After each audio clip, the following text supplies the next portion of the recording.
सो hello once again, good morning, good afternoon, good evening. और हमने पिछली क्लास में जो पिछली वीडियो थी मॉर्फोलॉजी के बारे में, हमने उसमें एक बात कर ली थी स्टेम के इंट्रोडक्शन की। और हमें आज स्टार्ट करना था modification of stems. Modifications of stem. So इसमें अगर हम सबसे पहले बात करेंगे तो हम बात करेंगे अंडरग्राउंड मॉडिफिकेशन ऑफ स्टेम्स की।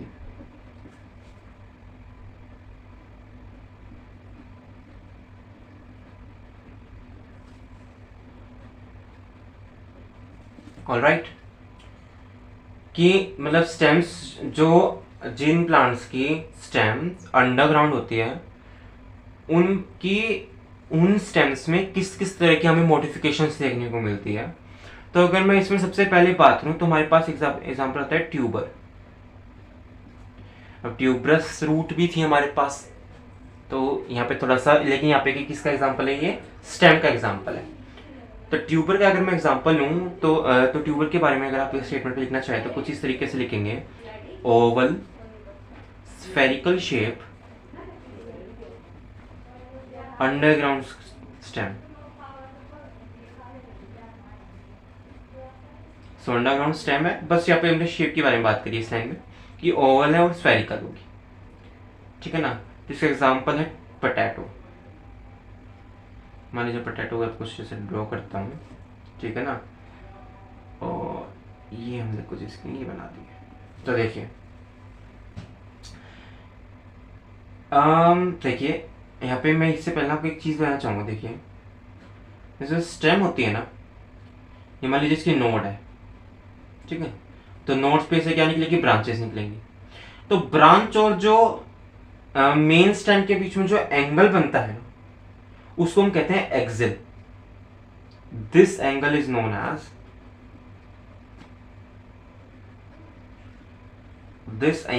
Known as axillary bud. Sorry, I am really sorry, axil, axil, ठीक है। और इस एक्सिल में कभी कभी क्या फॉर्म होते हैं हमारे पास, बर्ड। तो इस बर्ड को क्या नाम देते हैं हम, एक्सिलरी बर्ड।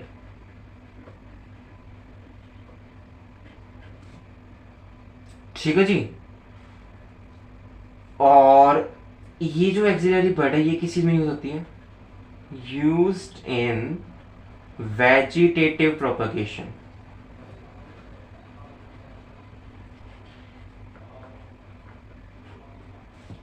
ठीक है जी।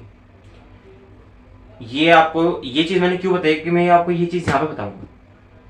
अब देखिए ये तो भाई ओवल स्फेरिकल शेप स्टेम है ये तो यहां पे ये जो आईज होती है ना, देखिए ये तो ये है आईज, जिसे कहते हैं हम आईज। और आईज के अंदर क्या के अंदर जो बर्ड होती है उसको हम यहाँ पे एक्सिलरी बर्ड रिप्रेजेंट करते हैं, ठीक है। एक्सिलरी बर्ड तो ये होगी, और जो आईज होंगी वो क्या रिप्रेजेंट करेगी, नोड्स। आईज रिप्रेजेंट्स नोड, ठीक है। और इनके बीच में क्या होगा हमारे पास, एक्सिलरी बर्ड। ऑलराइट, सो राइट, तो ट्यूबर के बारे में बात हो चुकी है। अब हम बात करते हैं राइजोम के बारे में। राइजोम एंड कॉम, इन दोनों के बारे में हम साथ साथ बात करेंगे। राइजोम एंड कॉम में क्या होता है, देखिए ध्यान से, आप स्टेटमेंट लिखिए पहले। इसमें लिखेंगे underground stem which grows horizontally। और इसमें सेम होगा, बस इसमें क्या होगा, वर्टिकली, ठीक है ना जी। तो जी अगर आप एक और बात लिखिए यहाँ पे, देखिए जैसे मैं डायग्राम से अगर मैं समझाना चाहूँ तो देखिए ये जो स्टेम होगी अंडरग्राउंड होगी वो सोइल के नीचे हॉरिजॉन्टली जाएगी, और ये जो होगी ये सोइल के अंदर ऐसे वर्टिकली जाएगी।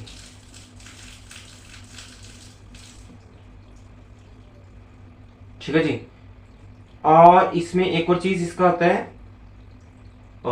जो स्वोलन, इसमें क्या होता है ना कि swollen base of underground stem, जैसे जो स्वोलन बेस है ना, देखिए ये तो पहले बेस था, स्वोलन बेस बिल्कुल फूला हुआ था, तो ये करता है वर्टिकली ग्रो वर्टिकली।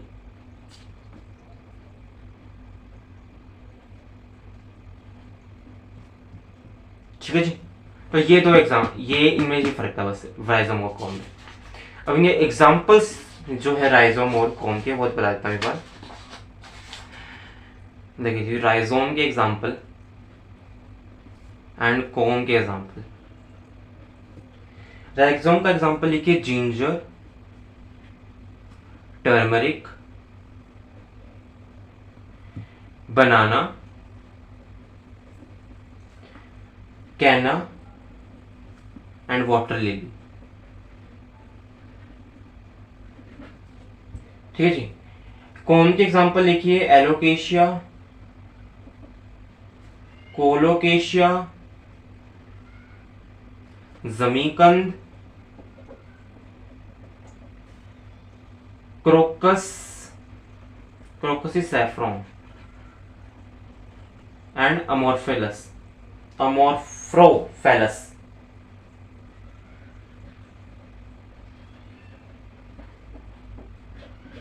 ठीक है जी। एग्जाम्पल्स याद करने पड़ेंगे, टर्मरिक, जिंजर, जमीकंद और एलोकेशिया, ये तो जरूर कर लीजिएगा बिल्कुल, ठीक है ना। बाकी तो वैसे इतने पढ़े, अमोर्फोफेलस भी नहीं, इसको रहने दो, इतने बहुत है, ठीक है। वैसे आप सारे कर ले तो अच्छी बात है, ऑलराइट। तो ये हो गया हमारे पास राइजोम एंड कॉर्म के बारे में, ठीक है जी। अब हम आगे चलते हैं, एक और मॉडिफिकेशन आती है अंडरग्राउंड स्टेम में, वो होती है बल्ब, ठीक है। वो होती है हमारे पास ओनियन में, उसके बारे में अभी हम बात करते हैं। तो जी बल्ब की अगर मैं बात करूं तो बल्ब के बारे में आप लिखिए highly condense, disc shaped, reduced underground stem।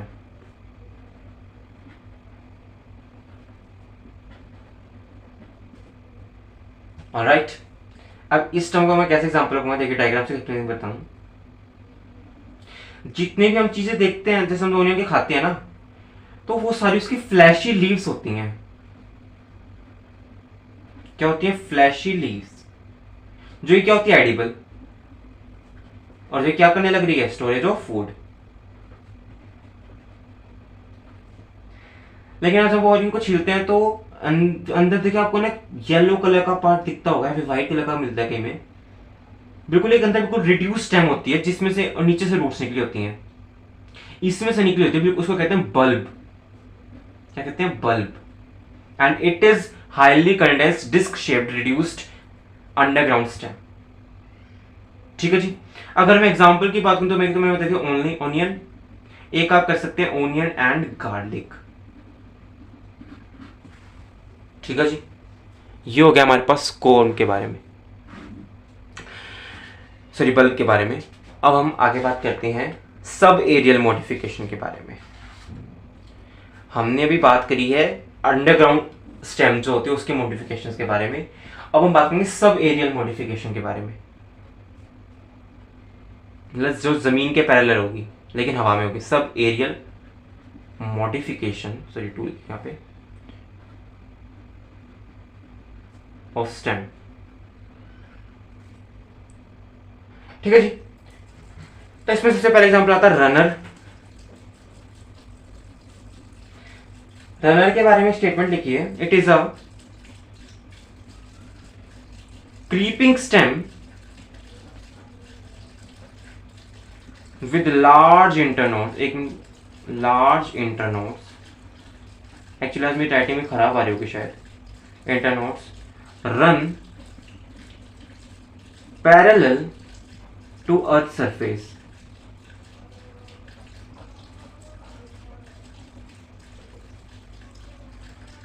इसका मैं एग्जांपल अभी सब कुछ बताऊंगा, देखिए ध्यान से। इसका एग्जांपल है डूब ग्रास। इसका साइंटिफिक नेम होता है साइनोडोन डक्टाइलॉन। एक और एग्जांपल होता है ओक्सैलिस। देखिए अब मैं इसको एग्जांपल एक्सप्लेन करता हूँ कैसे। ये प्लांट था हमारे पास, इसके नीचे रूट्स है, ठीक है। अब क्या होगा हमारे पास, इसकी जो इंटरनोड होगी ना, समझ लीजिए इस तरीके से होता है ना, ये नोड है, ये नोड है, बीच में इंटरनोड। तो इसकी इंटरनोड होती है ना, वो अर्थ सरफेस के पैरेलल जाती है और एक दूसरे नोड पे फिर से लीफ बना देती है। मतलब ये जो प्लांट था, अब हमने इसको टेढ़ा कर दिया ऐसे, तो हर नोड पे क्या निकलने लग रहे हैं, रूट्स, लेकिन उसके पहले रूट्स भी निकल रहे हैं उस जगह से। और ये बीच में क्या हो गया हमारे पास, इंटरनोड।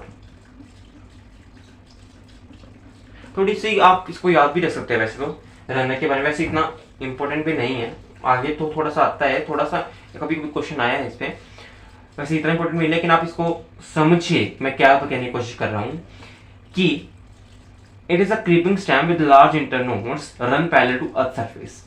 इस स्टेटमेंट को समझ ले तो ये समझ लिया कि जैसे मान ली, जैसे कि क्या होने लग रहा है अभी, जब हमारी नॉर्मल स्टेम होती है तो ये नोड्स है, बीच में इंटरनोड है, और हर नोड पे से ब्रांचेस निकलेंगी या लीव्स निकलेंगी।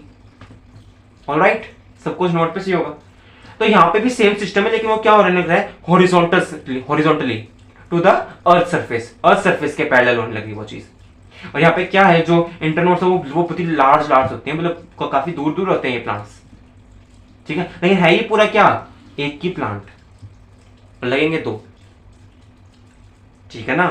तो ये हमारे पास रनर के बारे में आता है।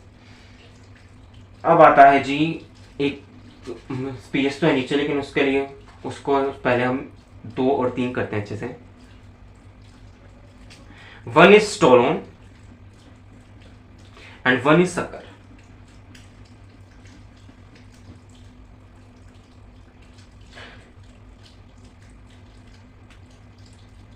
पहले ना देखिए,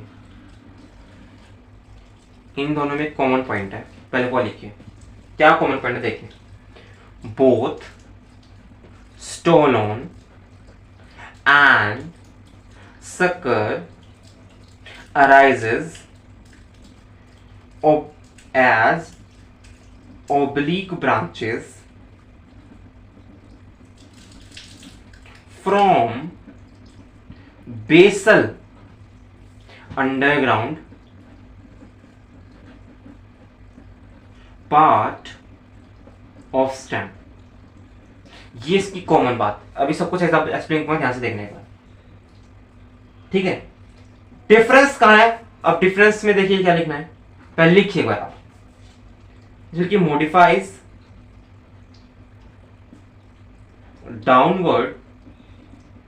downwards in root and upwards in stem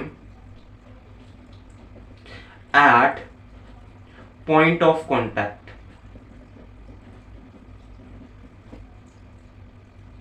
और इसमें tip modifies into leaf shoot. अब देखिए, ये एक प्लांट था यहाँ पे, ठीक है जी। इसकी यहां पे जी अंडरग्राउंड स्टेम, ठीक है जी। इससे एक ब्रांच निकलने लगे, ओब्लिक ब्रांच निकल गई दोनों में, ये दोनों में कॉमन है। अब फर्क कहां पे आता है, ये जो ओब्लिक ब्रांच जो ग्रो करती है ना, स्टोलोन में तो क्या होता है कि ये दोबारा जमीन के कांटेक्ट में आती है, और जहां भी जमीन के कांटेक्ट में आएगी वहीं से ऊपर तो बना देगी स्टेम और नीचे बना देगी रूट। ये ऊपर लीव्स तो आ गई, स्टेम आ गई, यहां पे नीचे रूट्स बन जाएंगे। लेकिन यहां पे क्या होगा, यहां पे ध्यान से देखिएगा, यहां पे जैसे ही ऊपर आएगा धरती से, ये एक लीफी शूट में बदल जाएगी, रूट्स इसी के साथ कनेक्ट रहेंगी इसकी। समझ आया कि नहीं आया, समझ आया कि नहीं आया।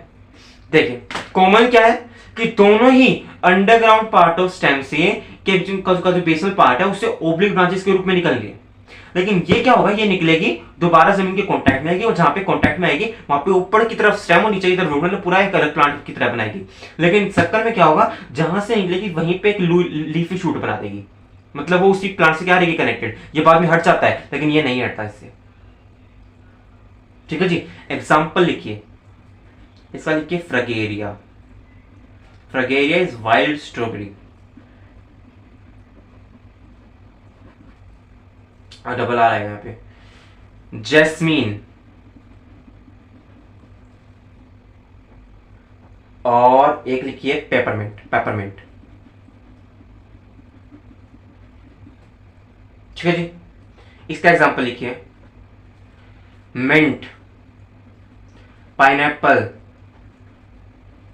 क्राइसेंथेमम,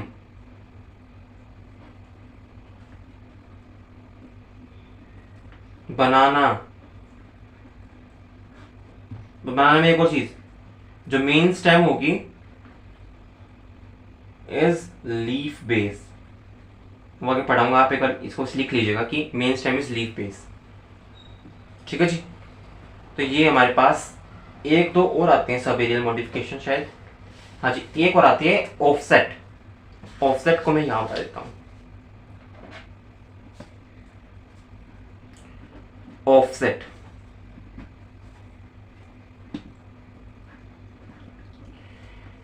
सो ऑफसेट में क्या होता है, it has a swollen internode.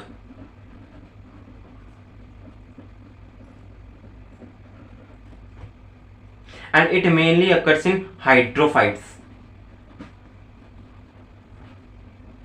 that are Eichhornia and Pistia। ठीक है जी। अब इसका देखिए, एक बहुत ही इंपॉर्टेंट एग्जांपल आता है इसमें, रोजेट ऑफ लीव्स का, वो भी याद रखिएगा। देखिए, ये एक प्लांट है, ये इसकी लीव्स होती हैं, इसको कहते हैं रोजेटा ऑफ लीफ। इसी कुछ इस तरीके से लीव्स होती हैं, इकोर्निया की अगर मैं बात करूं, और नीचे तक टफ ऑफ फ्रूट। ठीक है, तो ये तो सिंपल प्लांट हो गया, ऊपर तो लीव्स हो गई, नीचे रूट हो गए। स्टेम की अगर मैं बात करूं, यहाँ पे जो स्टेम है हमारे पास, जैसे देखिए रनर में क्या था, सिर्फ लार्ज इंटरनोड्स थी, लेकिन यहाँ पे लार्ज भी हो गया, यहाँ पे क्या होगी, स्वोलन इंटरनोड।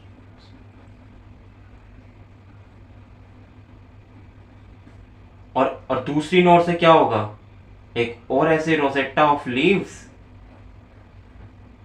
और टफ्ट ऑफ रूट निकला होगा, मतलब नया प्लांट बन रहा होगा। लेकिन ये है क्या, एक ही प्लांट। ठीक है जी, ये है ऑफसेट के बारे में। ऑफसेट का 12th क्लास में भी आता है एग्जांपल, तो याद रखिएगा, रोजेटा ऑफ लीव्स, टफ, ये तो रूट का टफ हो गया तो कुछ नहीं है कि ग्रुप हो गया, और ये स्वोलन इंटरनोड होती है इनमें। ठीक है जी।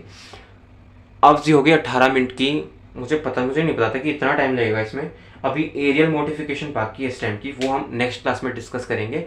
अभी हमने कौन सी अंडरग्राउंड मॉडिफिकेशंस की बात कर ली और सब एरियल मॉडिफिकेशंस की बात कर ली। ठीक है ना। So thank you so much for watching my video, और बस अपना सपोर्ट बनाए रखिएगा। Thank you very much.